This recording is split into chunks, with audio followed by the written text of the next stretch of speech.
ఈ అవకాశాలు సద్వినియోగం చేసుకుంటారని చెప్పి నేను ఆశిస్తున్నాను. ఆంధ్రప్రదేశ్ రాష్ట్ర సిరి సంపదలతో ఆరోగ్యంతో ఆనందంతో విలసిల్లేలా సుస్థిర మార్గాన్ని ఖరారు చేసినందుకు తెలుగు జాతికి ఈనాటి సమావేశాన్ని చిరకాలం గుర్తుండిపోతుంది. రెండో విషయం ఏంటంటే మన అందరం కూడా ఈ చరిత్రాత్మక సంఘటనలో చర్చల్లో పాల్గొన్నందుకు మన అందరూ కూడా గర్వపడాలండి. చరిత్రలో మనందరం మిగిలిపోతాం. చాలా ఇంపార్టెంట్. ఆ రాబోయే తరాల వారికి కూడా ఈ సభ ఇటువంటి మంచి తీర్మానం చేస్తుందని చెప్పుకునే పరిస్థితి మనకు కల్పించింది. ఈయనందరూ కూడా అర్థవంతంగా చర్చలు పాల్గొని మరి వీరందరికీ సహకరిస్తారని ఆశిస్తూ ఇప్పుడు గౌరవ ముఖ్యమంత్రి గారు ప్రభుత్వ తీర్మానాన్ని ప్రవేశపెడతారు.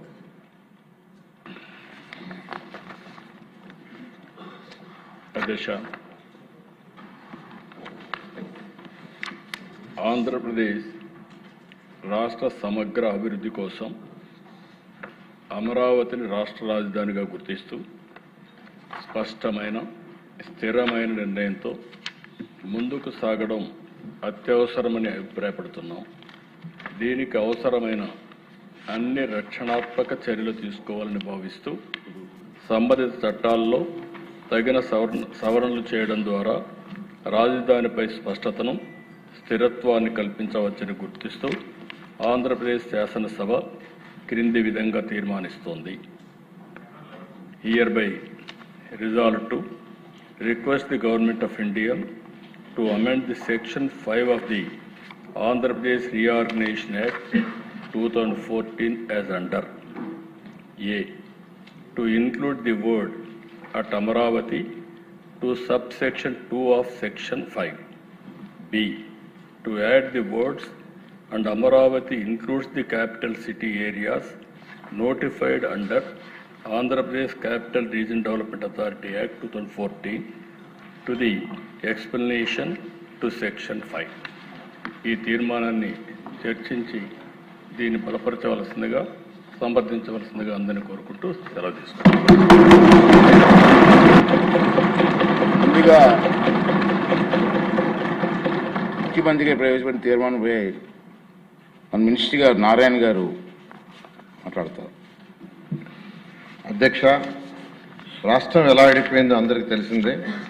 ఆ రోజు రాష్ట్రాన్ని విడగొట్టొద్దని రాష్ట్ర ప్రజలందరూ నెత్తినూరు కొట్టుకుని విన్నవించిన గత పాలకులు వారి రాజకీయ లబ్ధి కోసం రాష్ట్రాన్ని రెండుగా విడగొట్టడం జరిగింది.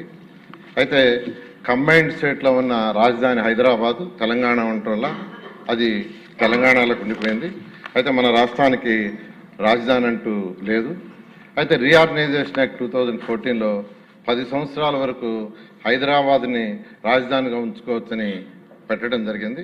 అయితే గౌరవనీయ ముఖ్యమంత్రి గారు ప్రజల దగ్గరుండి పరిపాలన చేయాలనే ఉద్దేశంతో వెంటనే రాజధాని కట్టాలనే ఉద్దేశంతో ప్రతిపాదించి నిర్ణయించడం జరిగింది.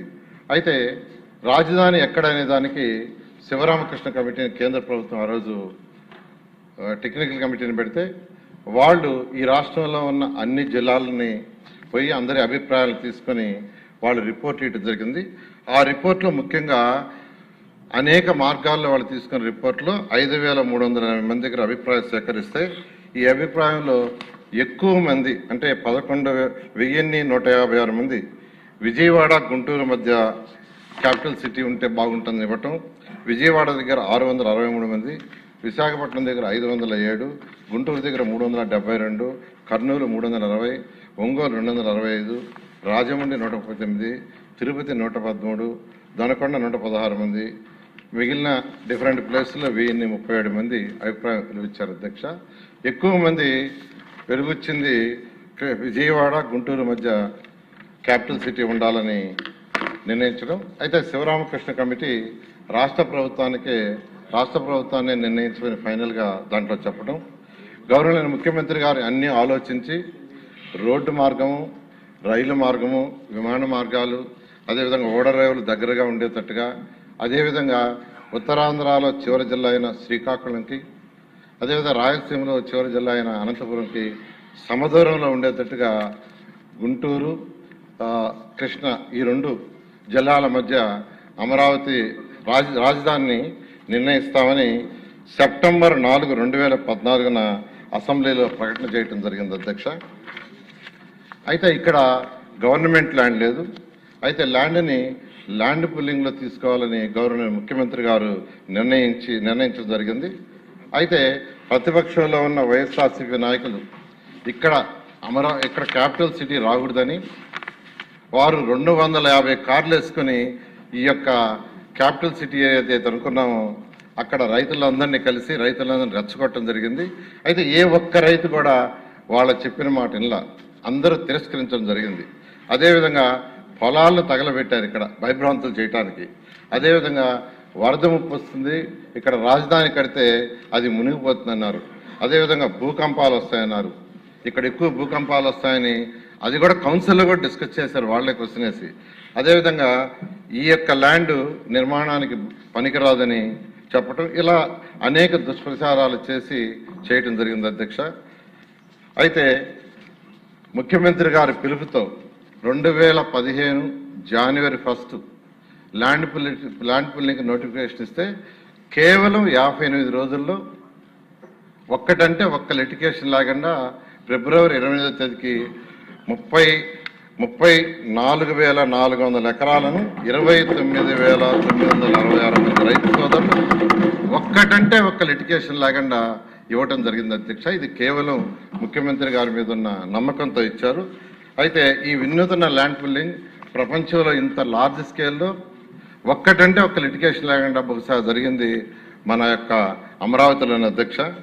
అయితే రైతు సోదరులకు ఆ రోజు వాళ్ళందరితో కూర్చొని అనేక దఫాలు డిస్కస్ చేసి ఒక అగ్రిమెంట్, అంటే ల్యాండ్ని డెవలప్ చేసిన తర్వాత జరీబ్ ల్యాండ్ అయితే 1000 చదరపు అడుగులు రెసిడెన్షియల్, 450 చదరపు అడుగులు కమర్షియల్, నాన్ జరీబ్ అయితే 1000 చదరపు అడుగులు రెసిడెన్షియల్, 250 చదరపు అడుగులు కమర్షియల్ ఇచ్చేటట్టుగా, అంతేకాకుండా 10 సంవత్సరాల పాటు వాళ్ళకి యాన్యుటీ ఇచ్చేటట్టుగా, జరీబ్ అయితే 50,000, నాన్ జరీబ్ 30,000 ఇచ్చేటట్టుగాను, అంతేకాకుండా ప్రతి సంవత్సరం నాన్ జరీబ్కి 3,000 పెంచేటట్టుగా, జరీబ్కి వచ్చి 5,000 పెంచేటట్టుగా ఆ రోజు గవర్నర్ ముఖ్యమంత్రి గారితో వాళ్ళందరూ డిస్కస్ చేసి రైతు సోదరులందరూ నిర్ణయించారు. దాన్ని ముఖ్యమంత్రి గారు యాక్సెప్ట్ చేయటం, రైతు సోదరులకు అంతేకాకుండా రుణమాఫీ, రైతు కూలీలు ఎవరైతే ఉండారో, అంటే ఈ భూములు ల్యాండ్ పూలింగ్ తీసుకోవటం వల్ల రైతు కూలీలకి ఉపాధి పోతుందనే ఉద్దేశంతో రైతు కూలీలకు పెన్షను, అదే కాకుండా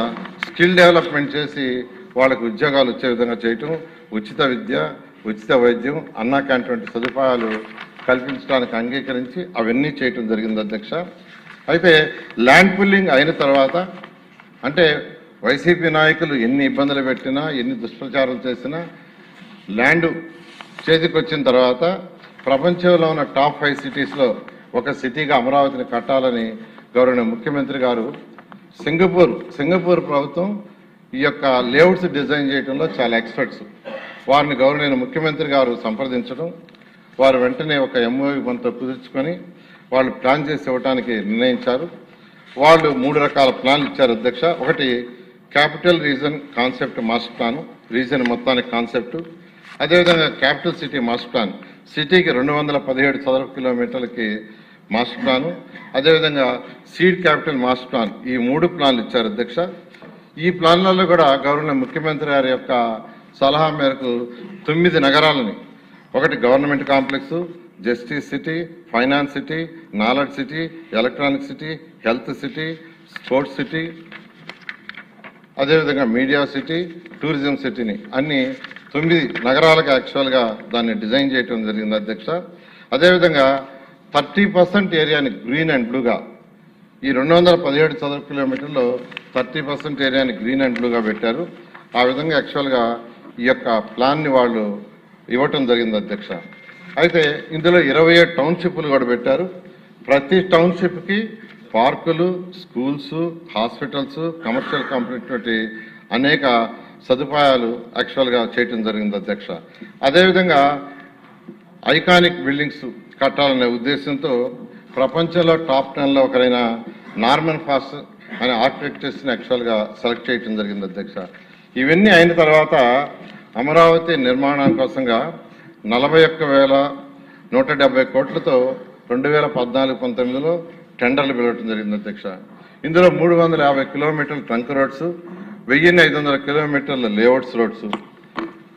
అయితే ఈ యొక్క ఏదైతే ఇక్కడ మనం లేఅవుట్స్ రోడ్స్ వేస్తున్నామో అవి ఇంటర్నేషనల్ స్టాండర్డ్లో ఉండాలని గవర్నర్ ముఖ్యమంత్రి గారు చెప్పటం, దాంతో యూజీడీ టోటల్ సిటీకి 217 చదరపు కిలోమీటర్లకి UGD, water lines, electrical ducts, భూమి లోపల ఎలక్ట్రికల్ లైన్స్ ఉండాలి, ఓపెన్గా ఉండకూడదని గవర్నర్ ముఖ్యమంత్రి గారు ఇచ్చిన డైరెక్షన్తో చేయడం జరిగింది అధ్యక్ష.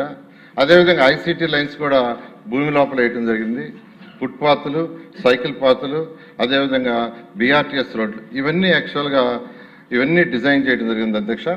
అదేవిధంగా అడ్మినిస్ట్రేటివ్ కోసంగా 5 ఐకానిక్ బిల్డింగ్స్ని 40 అంతస్తులు, 45 అంతస్తులు రాష్ట్రంలో ప్రజలకి పరిపాలన సులువు చేయాలి. ఎవరైనా పనుండి ఒక మంత్రి దగ్గరికి వస్తే మళ్ళీ ఒక దగ్గర మంత్రి గారు ఉంటే వారిని కలవటం, సెక్రటరీ ఇంకో దగ్గర ఉంటే కలవటం, హెచ్ఓడి ఇంకో దగ్గర ఉంటే కలవటం, ఇదంతా ఇబ్బంది అవుతుంది. అందరూ ఒకే దగ్గర ఉండాలా, ఒకే బిల్డింగ్లో ఉండాలా, ఒకే ప్లేస్లో ఉంటే ఏదైనా పని కోసం వచ్చినప్పుడు వాళ్ళు వెంటనే వాళ్ళని కలిసి పని చేసుకోవటానికి సులువుగా ఉంటుంది, పరిపాలన సులువుగా చేయగలమనే ఉద్దేశంతో ఈ ఐకానిక్ టవర్స్ని యాక్చువల్గా గవర్నర్ ముఖ్యమంత్రి గారి ఆదేశంతో యాక్చువల్గా వాటిని డిజైన్ చేయడం జరిగింది అధ్యక్ష. అదేవిధంగా న్యాయమూర్తులకు, మంత్రులకు, సెక్రటరీలకు, తర్వాత బంగాళాలు, ఆల్ ఇండియా ఆఫీసర్స్, ఎమ్మెల్యేలు, ఎమ్మెల్సీలకు, గెజిటెడ్, నాన్ గెజిటెడ్ ఆఫీసర్లకి అందరికి కూడా అపార్ట్మెంట్లు అన్నీ కలిపి 4026 నివాసాలకు టెండర్లు పిలవటం జరిగింది అధ్యక్ష. వీటన్నిటినీ గవర్నర్ అయిన భారత ప్రధాని గారి యొక్క చేతుల మీద యాక్చువల్గా శంకుస్థాపన చేయటం జరిగింది అధ్యక్ష. అయితే అధ్యక్ష 2019లో ప్రభుత్వం మారిన తర్వాత విజయవాడ, గుంటూరు మధ్య రాజధానికి ఎటువంటి అభ్యంతరం లేదని 2019 ముందు ప్రతిపక్షంలో ఉన్న 2019లో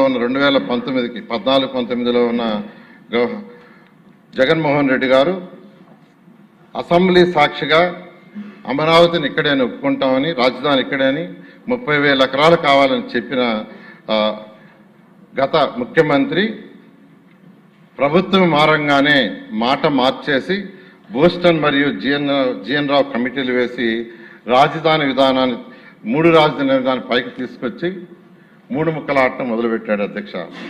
అత్యంత దుర్మార్గంగా ఏపీసీఆర్డీ చట్టాన్ని రిపేల్ చేశారు, ప్రజావేదికను కూల్చేశారు, రైతులను పెట్టడానికి ఇబ్బందులు పెట్టారు, మహిళలను చూడకుండా లాఠీ చార్జీలు చేయించి తీవ్రమైన చిత్రహింసకు గురి చేశారు, రైతులు పాదయాత్ర చేస్తుంటే అనేక ఇబ్బందులకు గురి చేశారు, నిర్మాణ పనులు